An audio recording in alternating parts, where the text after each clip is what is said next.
Hello everybody and welcome. I am Bricker Boom and we are back with some more Pokemon by Daylight.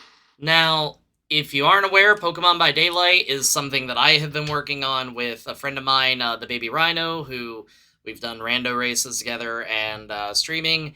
Erin, she's been on stream multiple times as we play DBD, so I couldn't think of anybody better to go ahead and tackle this project with. What we're doing is we're taking the killers and survivors of DBD and giving them full teams of 6 Pokemon. And this week is special because it's going to be the date that the new chapter drops. So instead of the regular Tuesday tier list that you would be receiving, you're going to get back-to-back Pokemon by Daylight episodes.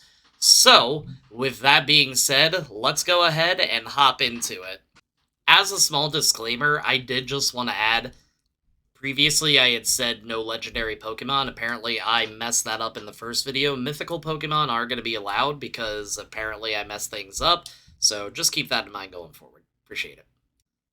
So first up is Amanda, and I have given her a team that I think is 100% perfect. But before we hop into that, as always, we're going to be showing a little bit of the brainstorming session. We did have to do things a little bit differently due to a computer error, so just kind of keep that in mind. But I still think this is going to be enjoyable. Listen, I think I did Pigwife justice, personally. Yay! Oh, that pleases me. With which team? Yes. Fuck you. Why you gotta be so rude? I know, right? It's like he doesn't trust me. I need my Pigwife vibe because she's always on my home screen. That laugh lives rent-free in my brain. That laugh is just... like, when she gets dragged into the entity, or into the entity's realm, she basically gets, the mask fused to her head, except for one cosmetic where she wears a reverse bear crown trap. It's so cool. Words. Creep up and ambush survivors with Amanda Young, known as the Pig. Lovingly nicknamed Pigwife, she is the stealthy successor to the legendary deadly game creator, Jigsaw. But simply hooking survivors isn't enough. Oh, it's never enough, honey. Survivors can first be punished with a reverse bear trap, which they must race to remove at Jigsaw boxes across the map, forcing them to remove it before the timer runs out, triggering an instant death. And that's fucking scary. Oh, it's so stressful. The Pig is a tormenting killer, able to crouch into stealth mode, then ambush survivors from a short distance. Give her a pallet stun, and she'll give you the cutest squeak ever. I'm telling you, so good. And with that out of the way, let's go ahead and cover her team. Her team is Grumpig, Tepig, Piglet, Porky Pig, Peppa Pig, and Babe from the movie. You. What? I think that's a good team. Okay, apparently I have to use a real one. Grumpig, due to the black pearl on its head being used to boost its psychic abilities. Frostlass, for 2 reasons. One, there's the meatpacking room in DBD that has just a freezer, and also Frostlass likes to freeze victims and steal them away, which Amanda typically steals her victims to put them through the traps. Runagrigus, due to showing people the past transgressions they made, which is something that Jigsaw was very fond of. That's how he chose who was to be punished. Seviper, due to the deadly venom that it carries, I feel like it's something that can be watered down to make the drugs used to knock them out. Mightyena, due to its fierce loyalty, and Amanda seems like a stage 5 clinger, so she seems like somebody that would need a Pokemon that is hella loyal. And then finally, Houndoom, because it's said that once burnt by Houndoom's flames, the pain will never go away, which is a lot like the challenges that Jigsaw put its victims through. So with that being said, Amanda's full team is Grumpig, Frostlass, Runagrigus, Seviper, Mightyena, and Houndoom.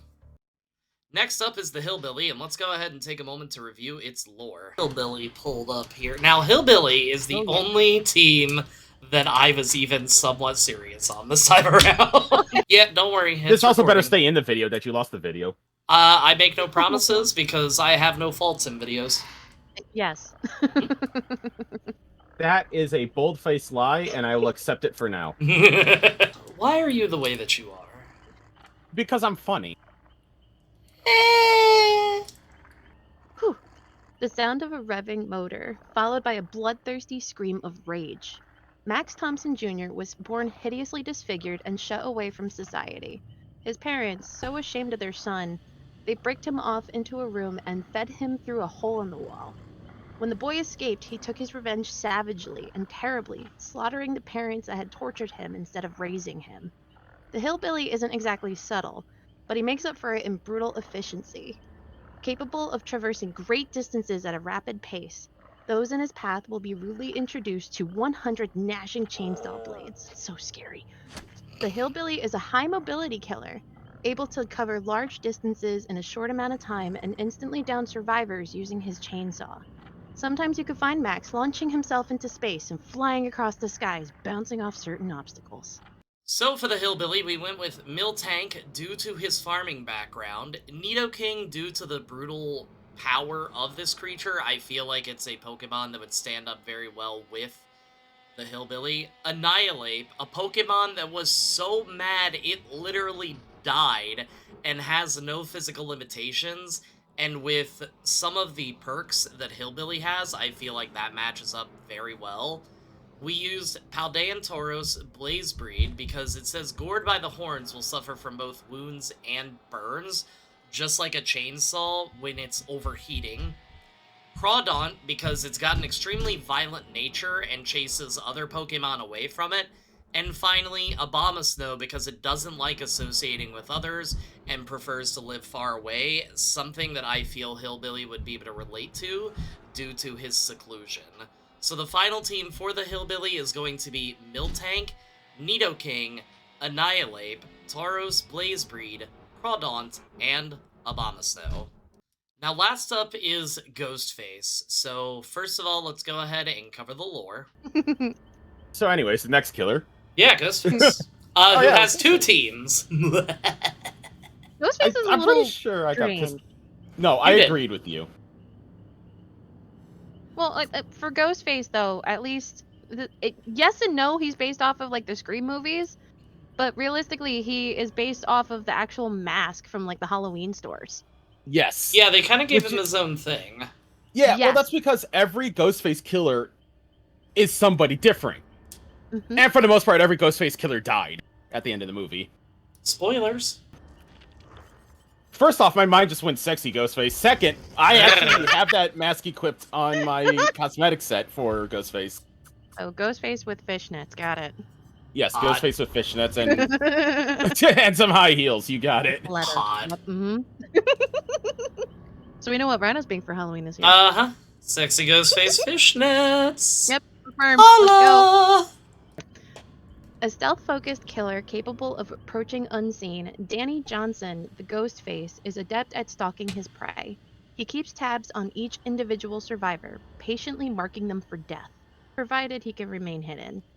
Lie in wait until the perfect time to strike and down survivors before they know what hit them. Affected survivors will find themselves vulnerable and oblivious to his presence, and must use all of their perception and awareness to protect themselves from his approach. But don't worry, he takes awesome selfies. Hold on. Wait. I just want to watch it. Yeah! Yeah, hold on! I want to be in the selfie! I want to be in the selfie! Yo, can I be in the selfie? Yeah, let's go, man! Oh, hell yeah! Now, with Ghostface, I'm gonna be honest with you. I ended up making two teams for him because I feel like the WAZZUP Ghostface at this point is just as important as the regular one. So for, as I am calling him, Goofy Ghostface, we have Haunter, because it loves to play pranks on people, Totodile, because it loves to dance, Mischievous, because it loves to scare people, Ludicolo, because he just loves to party. When he hears festival music, he will actually automatically start heading towards there so he can dance, Licky Licky, due to the mask having its tongue sticking out, and lastly, Sprigatito, simply because if you remember the memes that were surrounding this Pokemon when the new games came out, it was called Weed Cat, and I mean, you remember the movie. For the real team, we have Zoroark because it tricks its opponents and acts as a different Pokemon in certain battles. Crobat because Ghostface is a very sneaky killer in DBD, and Crobat flies so quietly, even when it's nearby, it's not noticed. Decidueye because I feel like Ghostface would like this Pokemon just simply due to the hood design. Mimikyu because both of them wear disguises, and the Dex entries point out that it does not want its true identity revealed, and Ghostface is a serial killer, so he probably doesn't want his true identity revealed either. Thievul, due to it stalking its prey, and finally, Morigrim, due to it using tactics like ambushing, rather than relying on brute strength to end people. So, with that being said, we've now covered 6 killers in total. There'll be 3 more in 2 weeks. We're going to continue to move forward with this. If there's a certain video game genre or TV series, preferably animated because it is a little bit easier to draw similarities between that rather than live action, let me know in the comments below. I'm always looking for new ideas for these types of videos, and I actually really enjoy this type of series. So, as always, if you like the video, even if you didn't like the video, hit the like and subscribe button because it really does help me out. And until next time, everybody, peace out.